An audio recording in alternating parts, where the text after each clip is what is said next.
የአዲስ አበባ ከተማ አስተዳደር ለረጅም ጊዜ ሲጠበቅ የነበረው የመኖሪያ ቤት ኪራይ ዋጋ ጥናት ይፋ አድርጓል። ሰኔ ወር ሲጠናቀቅና አዲስ የበጀት ዓመት በአድማስ ላይ ሲያንዣብብ አስተዳደሩ የ2019 የቤት ኪራይ ዋጋ ጭማሪ ጣሪያው 11 በመቶ ብቻ እንዲሆን ወስኗል። ይህ ውሳኔም በከተማዋ ለ2 ዓመታት የተጣለውን የኪራይ ጭማሪ እገዳ ተከትሎ የመጣ ሲሆን ዓላማውም የኑሮ ውድነቱን ጫና በመቀነስ ዝቅተኛና መካከለኛ ገቢ ያላቸውን ዜጎች ከቤት ንብረታቸው እንዳይፈናቀሉ መከላከል እንደሆነም ተገልጿል። ይሁን እንጂ ደግሞ መንግስት በወረቀት ላይ ያስቀመጠው ይህ የ11 በመቶ የጭማሪ ጣሪያ በተጨባጭ በመኖሪያ ቤት ገበያ ውስጥም ካለው አሻፈረኝ ባይ አሰራር ጋር እንዴት ይጣጣማል የሚለውን ጥያቄ የብዙዎች መነጋገሪያ ሆኗል።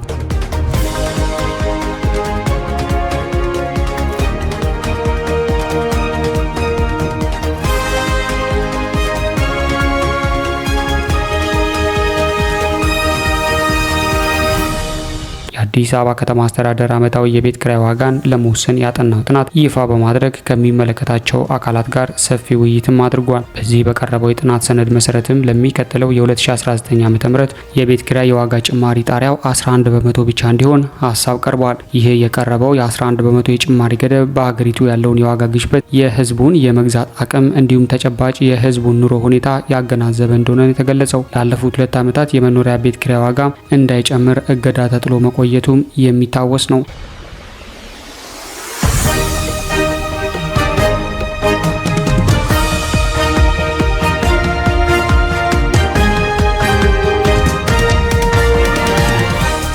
የአዲስ አበባ ከተማ አስተዳደር የመኖሪያ ቤት ኪራይ ቁጥጥርና አስተዳደርን በተመለከተ የተለያዩ መመሪያዎችንና ውሳኔዎችን አስተላልፈዋል። የመንግስት አዋጅ ዓላማ የኑሮ ውድነቱን ጫና መቀነስና ዝቅተኛና መካከለኛ ገቢ ያላቸው ዜጎች ያለ አግባብ ከመኖሪያ ቤታቸው እንዳይፈናቀሉ መከላከል እንደሆነም ነው የተገለጸው። በአዲሱ መመሪያ መሰረት ማንኛውም አከራይና ተከራይ በየወረዳው በሚገኙ የመንግስት መዋቅሮች ዘንድ በመቅረብ የኪራይ ውላቸውን በህጋዊ መንገድ ማስመዝገብ ይኖርባቸዋል ተብሏል። ከዚህ ውጭም በህጋዊ መንገድ ያልተመዘገቡና እውቅና የሌላቸው የኪራይ ውሎች በህግ ፊት ፈጽሞ ተቀባይነት እንደማይኖራቸው መንግስት በጥብቅ አሳስቧል።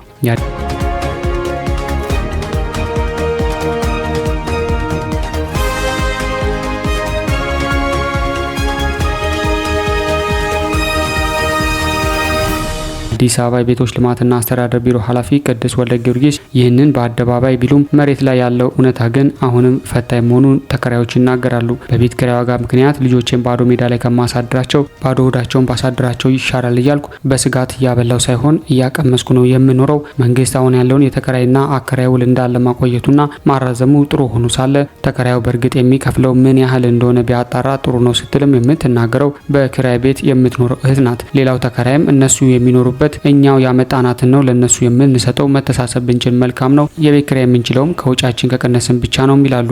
የምንሰራውም የምንኖረውም በኪራይ ነው። እስካሁን ኪራይ ጨምር አልተባልኩም የሚሉ እድለኛ ተከራይም አሉ። ተከራዮች አላግባብ የዋጋ ጭማሪ ሲደረግባቸው ወይም እንግልት ሲደርስባቸው ለአካባቢው ክፍለ ከተማና ወረዳ ቅሬታ ማቅረብና መጠቆም እንደሚችሉ ነው የተገለጸው። ይህ ደግሞ በኢትዮጵያ መንግስት በአከራዮችና በተከራዮች መካከል ያለው የሀሳብ መጋጨት አሁንም እንደቀጠለ ሲሆን አዲሱ የኪራይ ዋጋ መመሪያም በከተማ ያለውን የቤት ኪራይ ገበያና ዜጎችን ኑሮ ምን ያህል ያረጋጋዋል የሚለው ወደፊት የሚታይም ይሆናል። የአዲስ አበባ ከተማ አስተዳደር የዘረጋው አዲሱ የቤት ኪራይ መመሪያ በንድፈ ሀሳብ ደረጃ የዜጎችን ጫና ለመቀነስ የተዘጋጀ ቢሆንም አተገባበሩ ላይ ያለው ክፍተት አሁንም የህዝቡን ስጋት ሊቀንሰው አልቻለም። ህዝቡ በአንድ በኩል ከዕለት ጉርሳችን ቀንሰን ለኪራይ እናጠራቅማለን በሚል ስጋት ውስጥ ሲሆን፣ በሌላ በኩል ደግሞ የመንግስት መመሪያ በምን ያህል ጥብቅነት ተግባራዊ ይደረጋል የሚለው በጉጉት የሚጠበቅ ነው። ቀጣዩ ወቅትም የሁለቱ ወገኖች ግንኙነት የሚፈታበት ወሳኝ ጊዜ ነው። መንግስት የዜጎችን የመግዛት አቅምን ያገናዘበ ቁጥጥር ማድረግ ቢችልም የመኖሪያ ኪራይ አቅርቦት